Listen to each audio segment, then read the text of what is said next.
예, 안녕하십니까. 예, 제가 그 앞선 방송을 통해서, 대통령님에 대한 구속 취소 결정의 주요 요지를 말씀드렸는데요. 그래서, 많은 분들이 뭐 다른 내용들, 뭐 특히 구속 기간이 지났다, 뭐 수사권의 문제 이런 것은 다 알겠는데, 그 신병 인치 절차를 거치지 않았다는 말이 나오는데, 이게 무슨 말인지 잘 모르겠다. 그 정확한 의미를 모르겠다고 하셔서요. 한번 이에 대해서 말씀을 드리려고 합니다. 신병 인치를 말하기 전에요. 우선 기본적으로 간략히 수사에 대해서 좀 말씀을 드려보면, 수사가 뭡니까? 이 조사를 통해서 여러 가지 증거를 확보하고, 근데 그중 가장 좋은 게 뭐겠어요? 이 피의자가 자백을 하는 게 제일 좋겠죠. 그래서 자백을 하고 그에 대한 보강 증거만 있으면 이제 범죄가 있다 이렇게 하고 사건을 넘길 수 있게 되잖아요. 그리고 또 자백이 있으면 굉장히 수사 시간도 단축될 수가 있잖아요.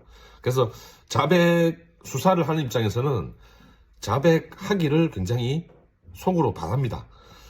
그런데 이제 자백을 다 하진 않잖아요. 그래서 자백을 안 하는 경우에 어쨌든 이 자백을 이끌어내기 위해서 뭐 다른 대질신문도 하고 또 증거도 제시하고 이렇게 하는데요.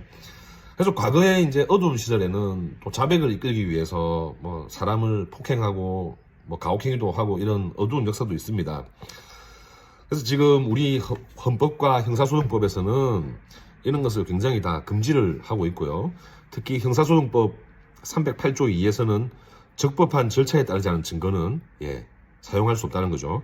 그리고 309조에서 피고인의 자백이 있다 하더라도 이것이 고문, 폭행, 협박, 또 신체 구속의 부당한 장기화, 기망, 기타 방법으로 임의로 진술한 것이 아니라고 의심할 만한 이유가 있으면 이를 증거로 할 수 없다는 겁니다. 그래서 굉장히 선을 끊어놨는데요. 물론 지금은 과거처럼 뭐 사람을 때리고 뭐 그러지는 않죠. 시대가 많이 바뀌었고요. 하지만 안심할 수 없어요. 항상 위험성이 있고, 저도 몇 년 전에 제가 이제 피의자의 변호인으로서 수사 참여를 했는데, 이 피의자, 제 클라이언트의 아들이 경찰이었어요. 근데 이 수사하는 경찰이 그 사실을 알게 된 거죠. 근데 이제 이분이 굉장히 억울함을 호소하고 자백을 하지 않았거든요. 그러니까 계속 어느 순간부터 이 아들 얘기를 계속 하는 거예요. 그래서 제가 듣다 못해서 굉장히 항의를 했고, 그래도 계속 하길래 제가 이 경찰을 고발도 했습니다. 그 정도로 아직까지도 이 자백을 받아내기 위해서 이렇게 좀 비정상적인 쓰는 방법을 쓰는 경우도 있을 수가 있다고 생각을 하거든요. 근데 이제 이 피의자가 만약에 경찰 단계에서 구속이 돼 있었다가 이제 경찰에서 수사를 마치고 이 사건을 검찰로 넘기잖아요. 그래서 그것을 송치라고 하는데요. 이 사건을 송치하면서 이 피의자에 대한 신병도 넘깁니다. 그죠? 근데 보통은 경찰에 있을 때는 경찰서 유치장에 있어요. 근데 이게 경찰에서 사건이 끝나면 그 관할 구치소나 교도소로 이제 가게 되어 있는데요. 바로 가는 게 아니고요. 이 담당 경찰이 이 사람을 데리고 검사 앞을 먼저 갑니다. 그러면 이 검사님이 이 피의자를 면전에서 살펴보고요. 보는 거죠, 얼굴을. 혹시 뭐 구타의 흔적이 있는지도 보고요. 눈도 봅니다. 그래서 물어도 봐요. 잠은 잤냐? 충분히 잤냐? 이런 충분히 물어보고요. 식사는 잘 했냐? 몸이 아픈 데는 없냐? 이렇게 확인을 합니다. 그래서 확인을 해서 특별한 문제가 없다고 생각하면 검사가 서명을 합니다. 그럼 경찰이 그걸 이제 받아서 사람을 데리고 구치소로 가는 거예요. 그러면 이제 검사는 필요할 때마다 구속기간 내에서 이 피의자를 소환해서 조사를 또 합니다. 그렇게 해서 법원으로 이제 기소를 하는 방식이었죠. 근데 이번에는 어떻습니까? 과거엔 없던 공수처라는 것이 끼어서 이 지금 공수처가 검찰로 넘기면서 신병인치 절차를 밟지 않았다는 것인데요. 그럼 이 신병인치 절차가 왜 필요할까요? 제 생각에는 크게 두 가지 이유라고 생각합니다. 첫 번째는 이 해당 피의자의 인권 보장입니다. 그래서 제가 아까 그런 검사가 점검을 한다고 했잖아요. 혹시 뭐 경찰에서 수사 과정 중에 혹시나 부당한 대우를 받지 않았는지, 지금 현재 건강 상태가 괜찮은지 이런 것을 확인하는 거죠. 그다음에 두 번째로 이 수사의 적법성 확보입니다. 혹시나 경찰에서 이 부당한 행동을 했으면 이 위법한 증거가 되잖아요. 근데 어제 제가 또 그리고 독수 독과를 말씀드렸잖아요.